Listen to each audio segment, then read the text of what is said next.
Hi mga kajobang, Sir Dance DIY. Ngayong 2026, nampasyal uli ako dito sa The Weekend Surplus Shop.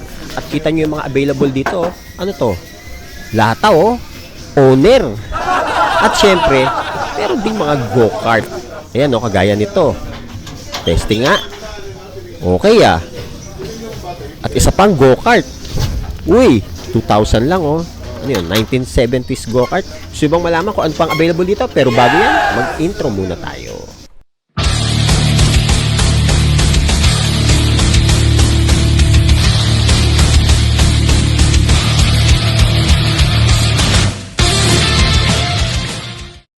Ito nga nagdaang linggo ay nagpunta ako sa The Weekend Surplus Shop. At napakaraming tao pa rin, Kahit na CDs, plaka at kaset ang tinitinda dito, nag-focus naman ako dito sa ino-offer nilang kakaibang items. Kagaya ng mga toys na yan, Wolverine.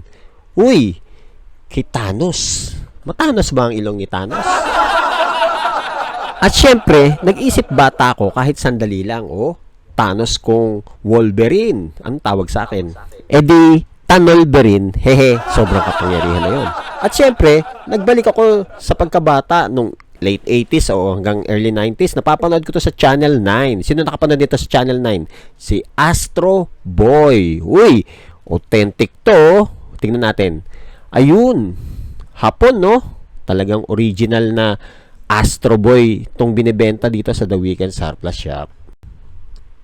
At syempre, meron din ditong Minecraft kung gusto mo yung mga bagong laruan na uso ngayon. Kagaya yan, Minecraft. Noon kasing bata ko, alam ko lang crap yung palaman sa tinapay. Ano yan? Crap Eden cheese. At syempre, meron din ditong Snoopy. At saka, ano to? Dragon Balls. Dragon Balls GT. Ayan, Ganda. So, ano kayang ano nito? Okay. So, puzzle pala siya. So, meron iba't ibang klaseng kulay, madaling buuin. So, jigsaw puzzle ang Dragon Ball Z na ito. Bagay na bagay sa mga kolektor, Tapos ipe-frame. At ano to? Uy, si Godzilla ba yan?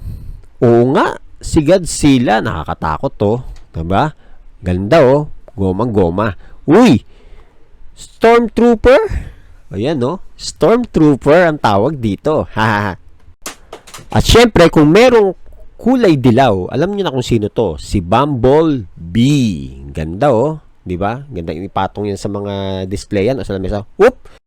Teka, kakaiba ang bigat nito, Napakabigat, pampaswerte. Isang dragon. Uy, tama-tama sa akin. Year of the Dragon ako.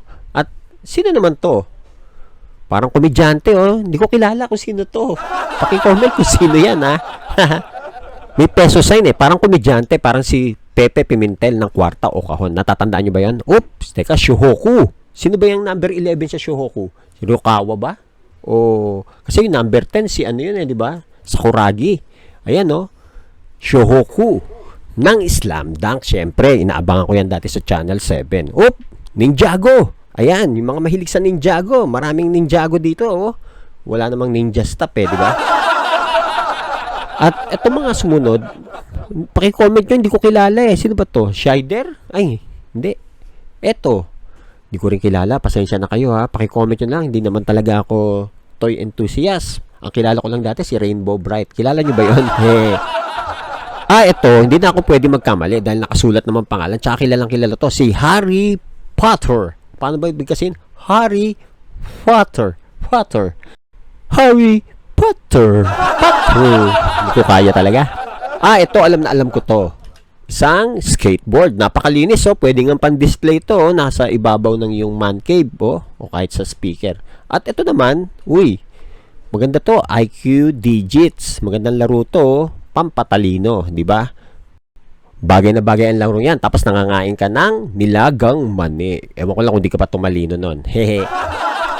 At syempre, meron ding Ultraman. Ayan, Ultraman. Ano naman to? Sino yan? Dragon Balls uli yan, di ba? Goku. Dragon Ball Z. Kanina Dragon Ball GT. Ito, Dragon Ball Z. Si Goku. Kailangan ko ng 100% lakas. At syempre, meron din ditong, kagaya ng pinakita ko kanina, yung hawak-hawak ko, Wolverine. Ayan, no? Wolverine na laruan. At ito, sino siya? Jaran! Syempre, kung may Iron Man, may Man of Steel. Si Superman. It's a bird, it's a plane. No, it's Superman. At syempre, meron ding, sino ba to? Hindi ko kilala kung sino to eh. O yan, basta available yan dito sa The Weekend Surplus Shop. At dahil pinag-uusapan ng laruan, pwede bang mawala si Voltes 5? Jaran jan jaran jan jan jaran jan jaran jan jan jaran jaran. Ayan ang Voltes 5. Available dito kay The Weekend Surplus Shop pa rin yan, no? Ganda. At ito namang makikita nyo yung susunod na ipakikita ko ay Iron Man na repurpose. Pinatong siya o kinabit siya sa turntable na sira. Maganda pang display, oh, vintage, 'di ba? Oh, turntable 'yan. Tapos nilagay si Iron Man. Bali working 'yan, ha. Pag 'yan plug sa outlet, iikot 'yan at may mga ilaw si Iron Man. At dito naman sa kabilang istante, makikita mo naman dito yung ito kagaya nito, Ultraman. Maganda rin, no? Ultraman, 'di ba? At sa likod ng Ultraman na 'yan, meron dito mga parang mga tongka ba to? Kung di ako nagkakamali. Ano siya, no? Mga pang-construction ng mga laruan, no? Ganda, oh. At meron ding mga motorcycle, oh. 'Di ba? Murang-mura lang. Oh, another motorcycle pa rin, oh. Ganda. At ito yung sinasabi kong tongka talaga, original. Mabigat yan, lata. Lata yan, no? Ganda. So, vintage na vintage yan. Made in Japan, di ba? Tongka yan eh. Purong-puro. Bakal. Mabigat ang kilo. Kung batang 80s o 90s ka, maalala mo si Honka Tonka Man. Hehe, hindi, biro lang. Honky Tonk Man ng WWE. Aba, teka, sino to? Anong kaso nito? Ba't nakaposas si Goku? Haha, kala ko nasa presinto at nakaposas sa'yo, nakatali. 'Di ba? Ganda nitong Goku na to. Talagang matibay to. For only 500 pesos lang. At kung medyo gusto mo naman ng mga kakaibang pang-display, kagaya ito si Popeye the Sailor Man. Si Daisy Duck. At Ultraman. 'Di ba? Tsaka yung mga minions, di ko lang nabanggit, huwag kayong magtampo, ha. Uy, si LeBron James. Meron pa ditong Ultraman uli, ayan, no. At Dartman ba 'yon? Uy, si Batman. Si Batman 'yan, ha. Ang ganda, 'di ba? Batman. Uy, meron pa ditong sino ba 'to?